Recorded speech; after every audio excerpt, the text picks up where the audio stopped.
বুঝলাম, কিন্তু আপনার পুলিশের কাছে কেন যাননি? না না, যাইনি আমরা।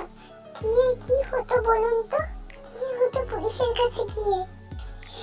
এতে তো আমারই কলঙ্কের বোঝাটা আরো বেড়ে যেত। কিন্তু এটা কিন্তু আপনি একদম ঠিক কাজ করেননি। আপনাদের উচিত ছিল পুলিশের কাছে যাওয়া। এইভাবে ওদের ছেড়ে দিলে ওরা আপনার মতো আরো অনেক তের জীবন নষ্ট করবে। যাই হোক, আর বেশি কথা না বাড়িয়ে তেকে বিছানায় শুয়ে দিয়ে আমি নিচে শুয়ে পড়লাম। পরদিন অনেক সকালবেলায় তের ঘুম ভেঙে গেছে। তে নিচে গেল যখন তার শাশুড়ি মা তাকে ডাক দিল। নিচে গিয়ে তে আর জাংকুক বসে আছে খাবার টেবিলে। তে এত সুন্দর এত ভালো রান্না দেখে খুবই অবাক হয়ে গেল আর বলল, আচ্ছা, এই এতগুলো রান্না আপনি আমায় শিখিয়ে দেবেন মা? হ্যাঁ মা, নিশ্চয়ই শিখিয়ে দেবো। কেন শিখিয়ে দেবো না বলো? তুমি আমার ছেলের বউ আর আমার মেয়ের মতোই। এবার জাংকুকের মা জিমিন দেখলো যে তে ঠিকভাবে খেতে পাচ্ছে না। আগের দিন রাত্রেবেলায় তাই চামচ দিয়ে খেয়েছিল বলে খুব একটা অসুবিধে হয়নি। তের হাতে মেহেন্দি লেগে থাকায় আজ একদমই খেতে পাচ্ছে না তে। তাই জিমিন তেকে খাইয়ে দিতে লাগলো। এবার জিমিন খেয়াল করলো যে তের চোখের কোণে এক ফোঁটা জল গড়িয়ে মাটিতে পড়ছে। ও মা, তে মা, তুমি কাঁদছো কেন? এভাবে কেউ খাওয়ার সময় কাঁদে? আসলে আমাকে এর আগে কখনো আমাকে কেউ খাইয়ে দেয়নি মা। আমার তো মা নেই, তাই আমি মায়ের আদর কখনো পাইনি। মায়ের আদর কি সেটা আমি জানি না। সেই ছোটবেলায় মাকে হারিয়েছি। বাবাই আমার সব। উনি আমাকে ছোট থেকে মানুষ করেছেন। মা, আহা তে মা, কাঁদে না। এই বলে জিমিন তেকে বুকে জড়িয়ে নিল। দেখো, তোমার মা নেই কে বলেছে? এই তো, আজ থেকে আমি তোমার মা। আজ থেকে তুমি আমাকে তোমার নিজের মা ভাববে, কেমন? তারপর হঠাৎ রাত্রেবেলায় তে আমাকে প্রশ্ন করে বসলো, আচ্ছা, আপনি তো কাল বললেন না যে আপনি কেন আমায় বিয়ে করেছেন? আপনি সত্যিই জানতে চান আমি আপনাকে কেন বিয়ে করেছি? তাহলে শুনুন, আমি আপনাকে টাকার জন্য বিয়ে করেছি। ছি, আপনি আমাকে টাকার জন্য বিয়ে করেছেন? তার মানে আপনি আমায় দয়া করেছেন? দেখুন, আপনি আমায় প্লিজ ভুল বুঝবেন না। আসলে আমার মায়ের অপারেশনের জন্য অনেক টাকার দরকার ছিল। সেই টাকাগুলো আপনার বাবা আমাকে দিয়েছেন, বিনিময়ে আপনাকে আমায় বিয়ে করার শর্ত দিয়েছিলেন। বলতে পারেন টাকার জন্যই আমি আপনাকে বিয়ে করেছি।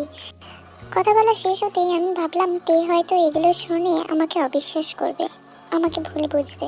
কিন্তু দেখলাম তে কোনো কথাই বলছে না। কি হলো তে, আপনি কথা বলছেন না কেন? রাগ করলেন?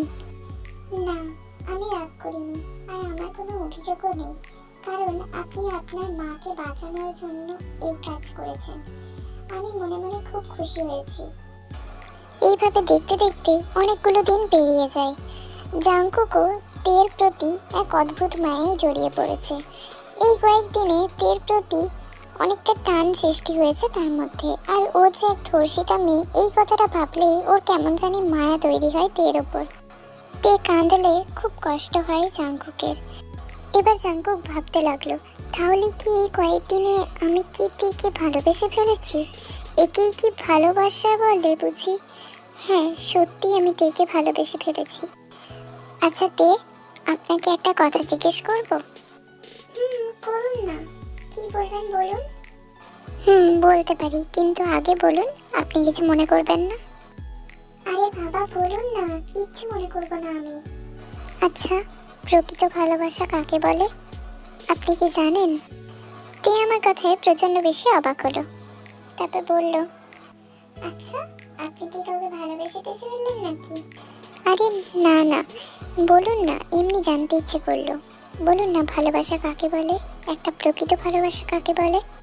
প্রকৃত ভালোবাসা হলো আপনি যখন মন থেকে কাউকে চাইবেন, যাকে ছাড়া আপনার দুনিয়া আঁধার, যাকে দেখলে আপনার কিছুই ভালো লাগবে না, আবার যাকে কাছে পেলে আপনার মনের সব দুঃখ কষ্ট নিমেষেই শেষ হয়ে যাবে।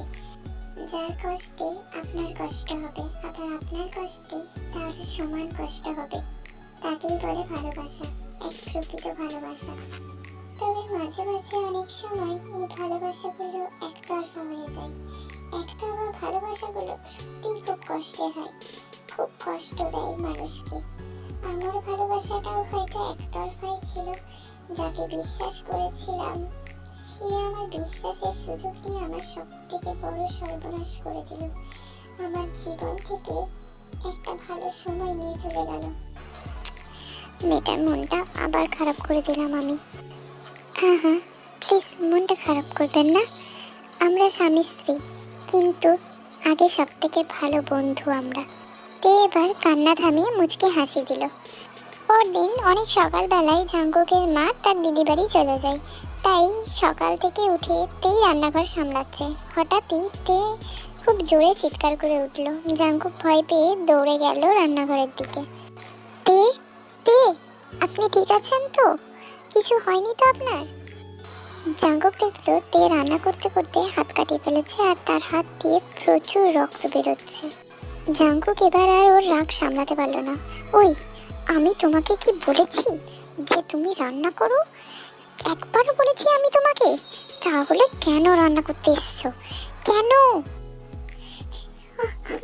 মা নেই বলে আমি ভাবলাম একটু রান্না করি। প্লিজ আমাকে বকবেন না, আমার হাতে খুব লাগছে, খুব ব্যথা করছে আমার। জাঙ্কুক এবার তার হুঁশে ফিরল। তের কান্না দেখে জাঙ্কুক তেকে তার নিজের বুকের সাথে আষ্টে পৃষ্ঠে জড়িয়ে ধরল। প্লিজ কেঁদো না তে, প্লিজ কেঁদো না। এত কিছুর মধ্যে জাঙ্কুকের খেয়ালই নেই যে সে তেকে আপনি না সম্বোধন করে তুমি দিয়ে সম্বোধন করছে। তারপর জাঙ্কুক তেকে তার রুমে নিয়ে গিয়ে তার হাতে ওয়াশ করিয়ে ব্যান্ডেজ করে দিতে লাগলো। বলল, তোমায় আরো খেয়াল রাখতে হবে তে নিজের প্রতি।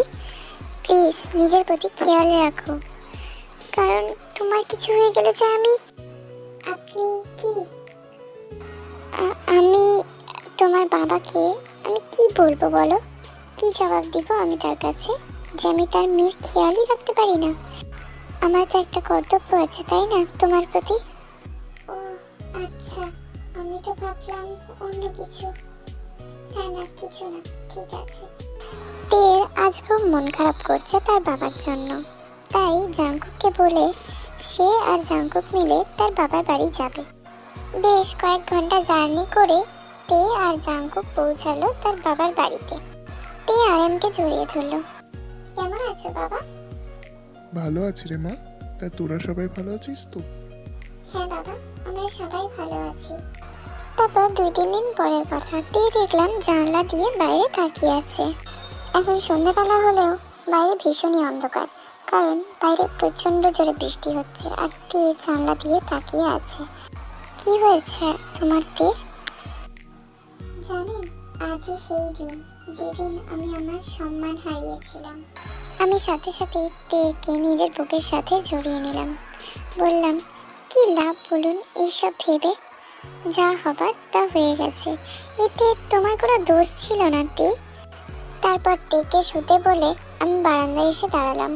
মনে মনে ভাবতে লাগলাম, কাল আমি তেকে নিজের মনের কথা বলে দেবো যে আমি তোমাকে খুব ভালোবাসি, খুব করে ভালোবাসি আমি তোমায়।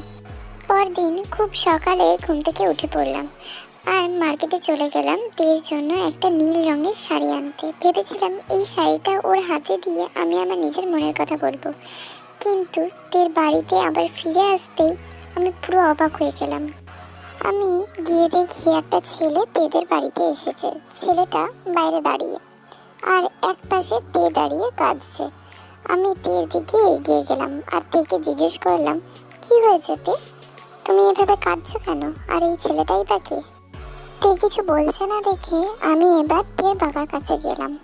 আচ্ছা আঙ্কেল, কি হয়েছে? তে এভাবে দাঁড়িয়ে কাঁদছে কেন? আর এই ছেলেটাই বা কে? তারপর কিছুক্ষণ চুপ থাকার পর তের বাবা যা বলল তাতে আমার পুরো দুনিয়া এপালট ওপালট হয়ে গেল। কারণ তিনি বললেন, এই ছেলেটাই হলো সেই ছেলে যাকে তে নিজের প্রাণের থেকেও বেশি ভালোবাসতো। আর এই সেই ছেলে যে তের এত বড় সর্বনাশ করে গেছে। তাহলে ও এখন কেন এসছে এখানে? ও এখন তের জন্য বিয়ের প্রস্তাব এনেছে। ও তেকে বিয়ে করতে চায়। এইসব কথা শুনে আমার বুকটা কেঁপে উঠল। তের বাবা বলল, যদি তের সাথে ওর বিয়েটা দেওয়া যায় তাহলে অন্তত তে নিজেকে অপরাধী ভাববে না আর ও ওর স্বামীই ভাবতে পারবে ওকে।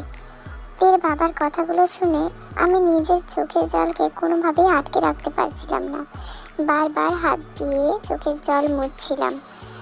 আমি আমার হাতের শাড়িটা কোনো রকমে লুকিয়ে ফেললাম। তে আমার দিকে একটু করুণ সুরে তাকালো। আজ আমার বড্ড খারাপ লাগছে।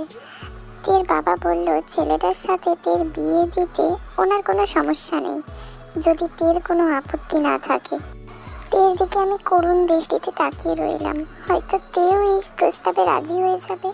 আর রাজি হবেই না বা কেন, অন্তত অপরাধী তো ভাববে না নিজেকে। তাকিয়ে রইলাম তের দিকে, আর চোখ দিয়ে জল পড়ছে অনবরত।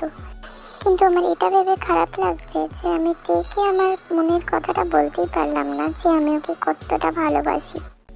তোমার কি মত মা? তে কোনো প্রশ্নের উত্তর না দিয়ে ছেলেটার দিকে এগিয়ে গেল। আমি ভাবলাম হয়তো জড়িয়ে ধরবে, তাই পিছন ঘুরে চলে আসতে থাকলাম। কিন্তু পিছনে ঘুরতেই প্রচণ্ড এক জোরে চড়ের শব্দ শুনতে পেলাম।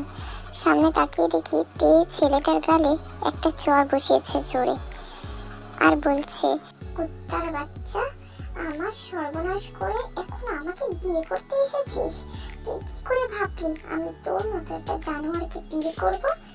বাবা, তুমি এক্ষুনি পুলিশে ফোন দাও। পুলিশ এসে এই ছেলেটাকে ধরে নিয়ে যাক। আমার আর সহ্য হচ্ছে না বাবা। পুলিশ এসে ছেলেটাকে ধরে নিয়ে গেল। তারপর এদিকে আমি এক পাশে অবাক হয়ে দাঁড়িয়ে দাঁড়িয়ে এই সব ঘটনা দেখছি। আমার চোখ বাঁধ মানছে না, টপ টপ করে জল পড়ছে। তখন তে এসে আমাকে ঝাপটে জড়িয়ে ধরলো। কি ভেবেছিলেন আমি আপনাকে ছেড়ে ওই লম্পটটাকে বিয়ে করব? আমি তো বিয়ে করেই ফেলেছি, আর সেটা হলো আপনাকে। এবার আপনি আমার জন্য যে শাড়িটা এনেছেন সেটা আমাকে দিন, দেখি আমি ওটা। আপনি কি করে জানলেন আমি আপনার জন্য শাড়ি এনেছি? আমি সব জানি, আর আমি জানি যে আপনি আমাকে এখন এটা দিয়ে কিছু একটা বলবেন। নিন, এবার বলে ফেলুন তো। এবার আমার চোখের জল আরো বাঁধলো না। আমি থেকে জড়িয়ে ধরে বলতে শুরু করলাম, আমি তোমাকে ভালোবেসে ফেলেছি তে। আমি তোমাকে ছাড়া বাঁচতে পারবো না তে, তোমাকে ছাড়া আমি থাকতে পারবো না। এবার তেও জাঙ্কুকে শক্ত করে জড়িয়ে ধরলো, বলল, আমিও আপনাকে খুব ভালোবেসে ফেলেছি। ঠিক এইভাবেই সারা জীবন আমাকে জড়িয়ে ধরে থাকবেন, আমাকে আপনার বুকের সাথে জড়িয়ে ধরে রাখবেন। এইভাবেই এই দুজনের ভালোবাসার সমাপ্তি ঘটলো। এই দুজনের ভালোবাসার পূর্ণতা পেল সুন্দরভাবে। প্লিজ প্লিজ প্লিজ তোমরা আমায় জানিও যে স্টোরিটা কেমন লাগলো। আসলে এটা আমার লেখা নয়, এটা আমি প্রতিলিপি অ্যাপ থেকে পেয়েছি। আসলে এই গল্পটা যখন আমি পড়েছিলাম আমার সত্যি খুব ভালো লেগেছিল, তাই ভাবলাম এটা একটু মেক করে তোমাদের কাছে শেয়ার করি।